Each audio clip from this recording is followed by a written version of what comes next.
ইত্তাকুল্লাহ বলেছেন, আল্লাহকে ভয় করার কথা বলেছেন। যতক্ষণ পর্যন্ত মানুষের অন্তরের মধ্যে আল্লাহর ভয়, ইসলামের মূল আদর্শগুলো, মানুষের আদর্শের সেই সিস্টেমগুলো মানুষের মধ্যে সৃষ্টি করা যাবে না, ততক্ষণ পর্যন্ত এগুলোকে বাস্তব করা অনেক কঠিন হয়ে যাবে। তো আমি কথা লম্বা আলোচনা করার সুযোগ নেই। আসলে আমি কিছু লম্বা সময় আলোচনা করার জন্য আজকে খেয়াল করেছিলাম, কিন্তু যেহেতু সুযোগ হবে না, সেই জন্য আমি কোরআন শরীফ থেকে প্রথমে একটি আয়াতে করিমা তেলাওয়াত করেছি। এখানে আলা হযরতের জীবন, কার্যক্রম, সংগ্রাম, ওনার ত্যাগ, ওনার এলম, ওনার জ্ঞান গরিমা, ওনার রুহানিয়ত, ওনার সব কিছুর একটা বিরাট সাগর, একটা বিরাট সাগর মান এখানে হুজুর বলেছেন একটা হাদিসের উপরে। আলা হযরত একদম সাডেনলি তাড়াতাড়ি এমন একটা উত্তর দিয়েছেন যে উত্তরের কোনো জবাব দেওয়া সম্ভব হয় নাই। আমরা যে কিতাব আলা হযরতের দেখতেছি, যেটাকে আল আতায়ান নববিয়া ফিল ফাতাওয়ার রাজবিয়া বলা হয়, সেই কিতাবের মধ্যে উনি 1286 হিজরি থেকে 1240 হিজরি পর্যন্ত, 1340 হিজরি পর্যন্ত উনি যতগুলো প্রশ্নের উত্তর, সওয়ালের জবাব উনি দিয়েছেন, সব কিছু কিন্তু সংরক্ষণ হয় নাই। তার মধ্যে থেকে আংশিক সংরক্ষণ হয়েছে, যেটার নাম আল আতায়ান নববিয়া ফিল ফাতাওয়ার রিজভিয়া। এটা বর্তমান মার্কেটের মধ্যে নতুন যে এডিশন, এটার মধ্যে প্রায় 30 ভলিউম, 30 খণ্ড, এখন 32 খণ্ড হয়েছে। এই 32 খণ্ডের কিতাবটি, সেই কিতাবের মধ্যে 206টি কিতাব আছে। সেই কিতাবের মধ্যে ভিতরেও 206টি ছোট বড় রেসাল আছে, কিতাব আছে। এক একটি কিতাব এক একটি বিষয়ের উপরে তিনি সাগর দরিয়া করে দিয়েছেন। এখানে ফতোয়ার সংখ্যা 6847টি। ফতোয়ায়ে রাজবিয়া শরীফের মধ্যে ওনার ফতোয়া সওয়ালাতের জবাবের সংখ্যা 6847টি। এক একটি সওয়ালের উত্তরে আমি সেদিন সফরে যাওয়ার সময় আল্লাহ হযরতের শুধু মুকদ্দমার একটি জিনিস দেখেছিলাম, সেটা হলো উজু করার পরে রুমাল ব্যবহার করা যাবে কিনা। উজু করার পরে এই উজুর পানিগুলো মোচন করার জন্য রুমাল ব্যবহার করা যাবে কিনা। এই প্রসঙ্গে আমি ওনার এই বিষয়টি জবাবটি যখন আমি দেখলাম, তখন আমার মনে হলো আমি একজন মক্তবাদে ফুরকানিয়া ছাত্রের মতো লেগেছে। মানে সারা জীবন যা পড়েছি, আলা হযরত যে রওয়ায়াতগুলো, যে বিষয়গুলো, যে দলিলগুলো তিনি উপস্থাপন করেছেন, আমার মনে হয় প্রতিটি দলিল আমার জীবনের জন্য প্রথম নতুনের মতো।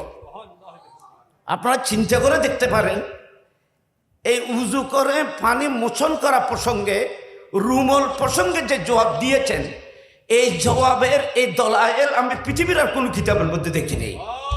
এখানে তো অনেক বড় বড় মুহাক্কিকিন উলামায়ে কেরাম আছেন। তো আমি আপনাদের খেদমতে, উনি কত বড় আলেম, কত বড় জ্ঞানের সাগর। ওনার 1334 হিজরিতে ওনার একজন, উনি যাকে সম্মান করতেন মুহাদ্দিস সুরুতি রহমতুল্লাহ আলাইহি, বিখ্যাত তিনি মুহাদ্দিস, উনি ইন্তেকাল করলেন। ইন্তেকাল করার পর সাথে সাথে আলা হযরত রাদিয়াল্লাহু তাআলা বলতেছেন, হযরত মুহাদ্দিস সুরুতি রহমতুল্লাহ আলাইহি, উনি বড় মুহাক্কিক মুহাদ্দিস, ইন্তেকালের সাথে সাথে উনি বলতেছেন ওনার ইন্তেকালের তারিখটি কোরআন শরীফের এই আয়াতের মধ্যে নিহিত আছে। একজন মানুষের ইন্তেকাল, সে ইন্তেকালের তারিখটি আলা হযরত সঙ্গে সঙ্গে কোরআন শরীফ থেকে বের করে দিলেন। সেটা হলো 1334 হিজরিতে। তো তিনি এটা বের করতেছেন কোথা থেকে? ইউতাফু আলাইহিম বিআনিয়াতিন মিন ফিদ্দাতিন ওয়া আকওয়া। মানুষ ইন্তেকালের পরে, জান্নাতে যাওয়ার পরে আল্লাহ পাক জান্নাতের হুর গালমান দিয়ে তাদেরকে যে মেহমানদারি করবেন সেই আলোচনা হয়েছে এই আয়াতে। এই আয়াতের মধ্যে ইউতাফু বিআনিয়াতিন মিন ফিদ্দাতিন ওয়া আকওয়া, হতে এই আয়াতের সংখ্যা বের করলে 1334 হয়। দেখেন, আয়াত থেকে ওনার মতের তারিখটি বের করে উনি বলতেছেন, হযরত মুহাদ্দিস সুরুতি রহমতুল্লাহ আলাইহি উনি ইন্তেকালের সাথে সাথে জান্নাতের মেহমানদারির মধ্যে উনি নিয়োগ হয়ে গেছেন। তো আলা হযরত ওখানে 6 বছর আগে উনি বলতেছেন, হযরত আল্লাহ যদি দয়া করেন আমি আহমদ রাজাকে আল্লাহ পাক হয়তো ওনার সাথে একই জান্নাতের মধ্যে ব্যবস্থা করবেন। উনি ব্যবস্থা করবেন কিভাবে? হযরত এই আয়াতের ভিতরে মুহাদ্দিস সুরুতির মতের তারিখ যেমন নিহিত আছে, হয়তো এই আয়াতের ভিতরে আমি আলা হযরত আহমদ রাজার ইন্তেকালের তারিখও নিহিত আছে। উনি ইন্তেকালের 6 মাস আগে উনি ওনার ইন্তেকালের তারিখটি কোরআন শরীফ থেকে বের করেছিলেন এবং ইশারাতান তিনি 6 বছর আগে বলেছিলেন। সেটা হলো কি? হয়তো যে আয়াত ইউতাফু আলাইহিম বিআনিয়াতিন মিন ফিদ্দাতিন ওয়া আকওয়া, হয়তো এই আয়াতের মধ্যে মুহাদ্দিস সুরতির মতের তারিখ আছে। হয়তো এই আয়াতটি আসলে ওয়া দিয়ে শুরু, এখানে ওয়া আসে নাই। হয়তো ওয়া ইউতাফু, ওয়া যদি বাড়ে দেওয়া হয় আমি আলা হযরতের মতের তারিখও সেই আয়াত মোতাবেক হবে। আপনারা দেখেন ওনার এলম, দেখেন উনি দুনিয়াতে পৃথিবীতে এসেছেন, ওনার এই তারিখ পৃথিবীতে যে এসেছেন, ওনার জন্ম পৃথিবীতে ওনার 1272। তো 1272 হিজরিতে উনি দুনিয়ার মধ্যে এসেছেন 10 শাওয়াল, 1272 হিজরি 10 শাওয়াল শনিবার জোহরের সময় তিনি পৃথিবীতে জন্মগ্রহণ করেছিলেন। আলা হযরত রাদিয়াল্লাহু বলতেছেন, হযরত मैं इस पर शुक्रगुजार हूँ, हकीर का ये तारीख कुरान पाक की इस आयत में मौजूद है। আমার এই মহতে, আমার দুনিয়াতে আসার তারিখ আল্লাহ পাক আমাকে একটি কোরআনের আয়াতের হুবহু মফহুম হিসেবে আমাকে প্রেরণ করা হয়েছে। সেটা হলো উলাইকা কাতাবা ফি কুলুবিহিমুল ঈমানা ওয়া আইয়াদাহুম বিরূহিম মিনহু। এর অর্থ হলো উলাইকা, আল্লাহর সৃষ্টি জগতে এমন কিছু মানুষ যাদের সিনার মধ্যে আল্লাহ পাক ঈমানকে নকশা করে দিয়েছেন, ঈমানকে নকশা করে দিয়েছেন এবং তাদেরকে আল্লাহ পাক জিবরিল আমিন দিয়ে অনন্তকাল পর্যন্ত সাহায্য এবং মদত করবেন। এই আয়াতের মধ্যে যে অর্থ, যে মফহুম, যে মুরাদ, আলা হযরত বলতেছেন আল্লাহ আমাকে সেই নিয়ামতে অধিকারী করে এই পৃথিবীর মধ্যে প্রেরণ করেছেন। সেজন্য ওনার জন্মের তারিখ 1272। এই আয়াতের কমপ্লিট তারিখও 1272। আমি আর কথা বাড়াবো না। আমি কিন্তু আজকে আল্লামা নূর শাহ হুজুরকে মোবারকবাদ, ধন্যবাদ জানাচ্ছি। আমি এই জন্য আজকে একটা সুন্দর একটা মেসেজ দেওয়ার জন্য। আলা হযরত, আমরা ওনার জীবন যদি আলোচনা করি শেষ করা যাবে না, কিন্তু আলা হযরতের লাস্ট জীবনের কিছু অংশ আমি আপনাদের কাছে খেদমতে তেলাওয়াত করব, পাঠ করব, শুধু বলবো, যেগুলো আপনারা আপনাদের জীবনে বাস্তবায়ন করার জন্য চেষ্টা করলে আপনি দুনিয়া আখিরাত দোনো জাহানের মধ্যে ধন্য হবেন। এখানে উলামায়ে কেরাম আছেন, উনি ইন্তেকাল করেছেন শুক্রবার। কি বার? শুক্রবার ছিল।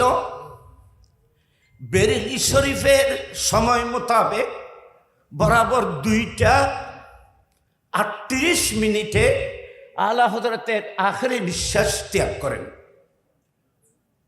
2টা জোহরের সময়, যখন চতুর্দিকে জুমার নামাজ চলতেছিল, সেই 2টার সময় 2:38 বেরেলির হিসাবে আর পাকিস্তানের হিসাবে 2:08 সময় আলা হযরত রাদিয়াল্লাহু আখির নিঃশ্বাস ত্যাগ করেন। তো আমি আপনাদের খেদমতে শুধু, যেহেতু এটা আলা হযরতের সেমিনার, আলা হযরত থেকে আমরা কি নিলাম, কি পেলাম, সেটার জন্য আমি আপনাদের খেদমতে আলা হযরতের জীবনের লাস্টের কিছু বাণী, লাস্টের কিছু নসিহত, লাস্টের কিছু মেসেজ যিনি আমাদেরকে দিয়ে গেছেন, সেগুলো আমি আপনাদের খেদমতে সংক্ষিপ্ত সময়ে পেশ করছি। এগুলো আপনি আপনার জীবনে বাস্তবায়ন করবেন। আলা হযরতের সেমিনারে এসেছেন, কিছুক্ষণ আমরা আলোচনা করলাম, আপনারা কষ্ট করে বসলেন, অনেক দূর দরাজ থেকে এসেছেন। আপনাদের আশা বসা আল্লামা নূর ইসলাম হুজুরের এই কোরবানি, এই শ্রম, এই ইখলাস সফলতা দেখবে, ধন্য হবে যদি আমরা এগুলোর উপর যদি সামান্য জীবনে যদি আমল করতে পারি। দেখেন উনি বলতেছেন, আপনি रवानगी का प्रोग्राम पर अमल शुरू कर रहा है। एमन देखें आला हजरत रदियल्लाहु ताआला अन्हु शुक्रबारे इंतेकाल करबे 2টার সময়, 2:38 সময়, 2:38 সময় উনি দুনিয়া থেকে পর্দা করবেন। উনি 2টা বাজার 1 ঘন্টা আগেও হুঁশে জ্ঞানে উনি কথা বলতেছেন। 1 ঘন্টা আগেও আলা হযরত রাদিয়াল্লাহু তাআলা কোন ধরনের ইন্তেকালের করার কোনো নমুনা, আগে অসুস্থ ছিলেন কিন্তু ইন্তেকালের আগে তিনি পূর্ণ একদম সুস্থ হয়ে গেছে। ওনার অনেক ভক্তরা ওনার এই সুস্থতা দেখে অনেকে স্বস্তি পেয়েছিলেন যে আলা হযরত রাদিয়াল্লাহু তাআলা আমার যে বই করেছিলাম, আলহামদুলিল্লাহ উনি ভালো হয়ে গেছে, উনি সুস্থ হয়ে গেছেন। ইন্তেকালের 1 ঘন্টা আগে তিনি সুস্থ হয়ে গেছেন। একটু আপনারা এগুলো মনে রাখবেন, এগুলো আপনার জীবন, আমাদের জীবনের জন্য অনেক বড় নিয়ামত। তিনি প্রথমে ওনার বেটা মুফতি আজম হিন্দ, যাকে মুস্তাফা রেজা রাদিয়াল্লাহু তাআলা বলা হয়, ওনার বেটা, ওনাকে ডেকে বললেন যে আমার যত সম্পদ, যত জায়গা জমিন, আমার যত কিছু সম্পদ আমার কাছে আছে, যে এগুলো আমি ইন্তেকালের পূর্বে তোমাদের ভাইদের মধ্যে আমি বন্টন করে দিতে চাই। হতে এই সমস্ত দৌলতকে তিনি, ওনার যা আছে আর কি, সমস্ত জায়েদাতকে তিনি 4 ভাগ করে 3 ভাগ উনি ওনার ছেলে মেয়েদের মধ্যে বন্টন করে দিলেন। এখান থেকে আপনাদের যেটা আমাদের জন্য শিক্ষা হলো, আমরা দুনিয়া থেকে যাওয়ার আগে আমাদের ছেলে মেয়েদের হুকুকাত যেন ক্লিয়ার করে দিয়ে যাই। আল্লাহ হযরত বলতেছেন, আমি সেই 1/3 আমি আল্লাহর রাস্তার মধ্যে অক্ষ করে গেলাম। 4 ভাগ করে 1 ভাগকে আমি আল্লাহর রাস্তার মধ্যে অক্ষ করে গেলাম। এগুলো অনেক লম্বা আলোচনা, যেহেতু সংক্ষেপ সময়। উনি বলতেছেন ইন্তেকালের পর, তারপর উনি বলতেছেন সময়ের মধ্যে আমি যেটা আপনাদের কাছে তুলে ধরতে চাইতেছি, উনি বলতেছেন ইন্তেকালের পূর্বক্ষণে উনি ওনার সামনে, ওনার জীবনের মধ্যে উনি যত কাজ করতেন, সময়ের থেকে একটু এদের ওদের করতেন না। সবসময় গড়ি থেকে ঠাইম দেখে সব কামগুলো তিনি ইন্তজাম করতেন, এদের উত্তর তিনি করতেন না। তিনি যখন ইন্তেকালের খুব সম্মুখীন যখন হয়ে গেছে, দেখেন শুরু নজা সে কুছ কবল ফরমায়া, ইন্তেকালের পূর্বক্ষণে তিনি বললেন, কাঠ, বাবা একটু খেয়াল করেন, কাঠ, লেফাফে, রুপিয়া, পয়সা, कोई तस्वीर इस दालान में न रहे। আমার ঘরের মধ্যে, আমার ঘরের মধ্যে এই ইন্তেকালের পূর্বে কোনো টাকা, কোনো পয়সা, কোনো লেফাফা, মানে ওই সিটির লেফাফার মধ্যে ভারত সরকার এখানে ফটো আছে, টাকা পয়সা, লেফাফা, কোনো ধরনের তসবির, আমরা শুধু এগুলো শুনলে হবে না, এগুলো আমল করতে হবে। কোনো ধরনের তসবির, পিকচার, ফটো যেন আমার ঘরের ভিতরে যেন না থাকে।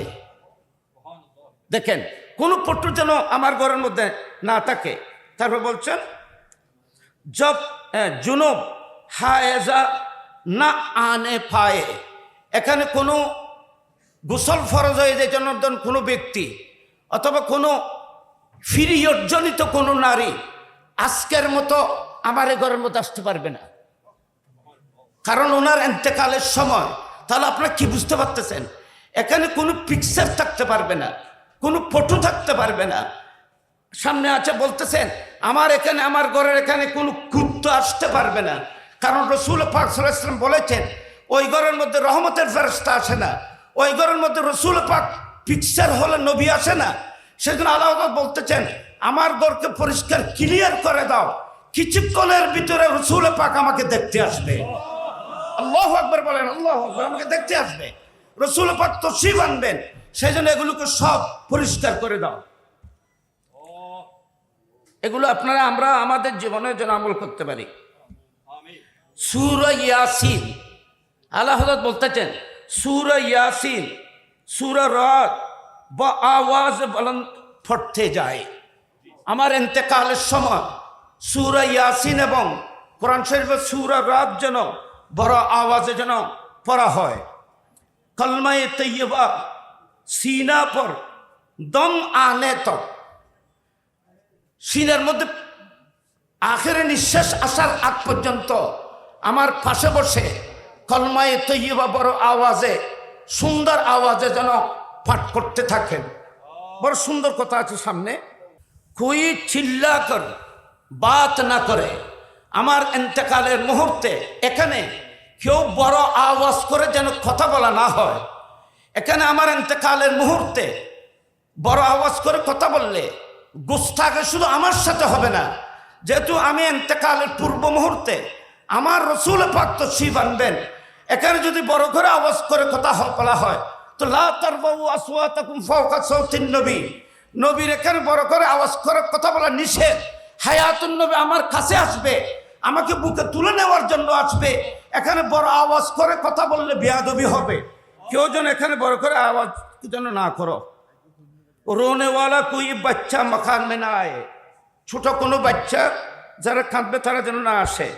তারপর বলতেছেন বাজে কবজ নরম হাত সে আঁকি বন্ধ কর দি যায়, আমি ইন্তেকালের সাথে সাথে কোনো ব্যক্তি এসে নরম হাতে আমার চোখ দুটিকে বন্ধ করে দেবে। এগুলো আলা হযরত কিভাবে বলতেন দেখেন, বন্ধ করে দিয়ে যায়। বিসমিল্লাহে ওয়ালা মিল্লতে রসুল্লাহ ফটকর सर्द पानी मुमकिन हो तो बर्फ का पानी पिलाया जाए। যদি বিসমিল্লাহ ওয়ালা মিল্লাতে রসুলিল্লাহ এই দোয়া পরে পরে আমার মুখের মধ্যে ঠান্ডা পানি এবং প্রয়োজন যদি সুযোগ হয় বরফের পানি আমার মুখের মধ্যে তোমরা দিতে থাকবে। তোমরা আমার নাজার সময়, ইন্তেকালের সময় আমার জন্য, তোমাদের সকলের জন্য দোয়া করতে থাকবে।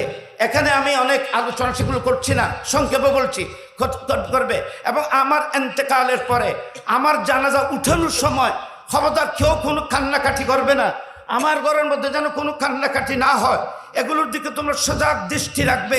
বলতেছেন আমি কবরে যখন রাখা হবে তখন কবরের মধ্যে রাখার সময় এই দোয়াটি পরে বিসমিল্লাহ ওয়ালা মিল্লাতে রসুলিল্লাহ বলে আমাকে কবরের মধ্যে রাখবে। সুবহানাল্লাহ আলহামদুলিল্লাহ ওয়ালা ইলাহা ইল্লাল্লাহু আল্লাহু আকবার, এটা পড়বে। আল্লাহুম্মা সাব্বিত উবাইদাকা হাযা বিল কওলি সাবিত, এই দোয়াটি পরে আমাকে কবরের মধ্যে রাখবে। এটা পরে আমাকে কবরের মধ্যে রাখবে, কবরে রাখবে।